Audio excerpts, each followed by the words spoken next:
ప్రపంచమంతా పుష్ప 2 సినిమా కోసం వెయిట్ చేస్తోంది. టీం కూడా ప్రమోషన్ స్పీడ్ను పెంచే పనిలో ఉంది. గ్యాప్ లేకుండా ఈవెంట్స్ మీద ఈవెంట్స్ చేసే పనిలోనే ఉంది. పుష్ప 2 మీద ఇంట్రెస్టో లేక బన్నీ మీద అభిమానమో తెలియదు, కానీ ఎక్కడ ఈవెంట్ కండక్ట్ చేసినా లక్షల్లో జనం వస్తున్నారు. దీనిని చూసి ఇదెక్కడి క్రేజ్ రా స్వామి అంటూ కామెంట్స్ వస్తున్నాయి. అటు సోషల్ మీడియాలో పుష్ప 2కి కావాల్సినంత పబ్లిసిటీ జరుగుతోంది. సినిమా షూట్ స్టార్ట్ అయిన దగ్గర నుంచి ఇప్పటి వరకు వచ్చిన ప్రతి అప్డేట్లో ఏదో కొత్త విషయాన్ని బయటకు తీస్తూ ఉంటారు అభిమానులు. ఇప్పుడు తాజాగా సోషల్ మీడియాలో మరో రచ్చ మొదలైంది. శ్రీలీలకు శ్రీవల్లికి మధ్య కంపారిజన్ స్టార్ట్ అయింది. రీసెంట్గా జరిగిన ఈవెంట్లో కిస్సింగ్ సాంగ్ను లాంచ్ చేసిన సంగతి తెలిసిందే. మొదట ఈ సాంగ్ బాలేదు అన్నవారే ఇప్పుడు ఊగిపోతున్నారు. నిజానికి ఈ సాంగ్ కోసం చాలామంది వెయిట్ చేశారు కూడా.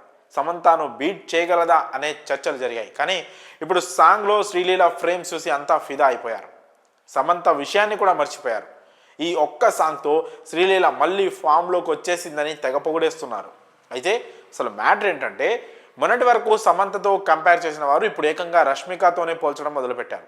సోషల్ మీడియాలో ఎక్కడ చూసినా శ్రీలీల హవానే కనిపించడంతో పుష్ప మూవీ స్టార్ట్ అయిన దగ్గర నుంచి రష్మికకు రాని క్రేజ్ ఒక్క సాంగ్తో శ్రీలీల దక్కించుకుందని కామెంట్ చేస్తున్నారు. దీంతో పాటు రష్మిక ఫ్యాన్స్ కాస్త హట్ అవుతున్నారు. కానీ సినిమాలో రష్మిక క్యారెక్టర్ ఎంత స్ట్రాంగ్గా ఉంటుందో సుక్కు ఆల్రెడీ ట్రైలర్లో చూపించాడు.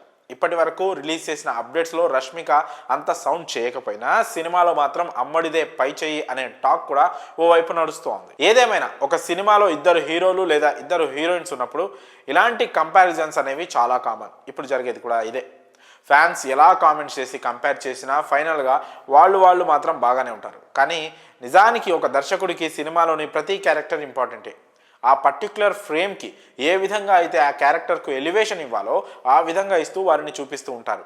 ఆ సమయంలో ఒక్కోసారి హెచ్చుతగ్గులు వస్తూ ఉంటాయి, కానీ ఫైనల్గా మాత్రం అవుట్పుట్ అదిరిపోతూ ఉంటుంది. మరికొద్ది రోజుల్లో పుష్ప 2 కోసం కూడా ఇదే రేంజ్లో మాట్లాడుకుంటూ ఉంటారని నిస్సందేహంగా చెప్పుకోవచ్చు. మరి ఈ విషయంపై మీ అభిప్రాయాలను కామెంట్స్ రూపంలో తెలియజేయండి.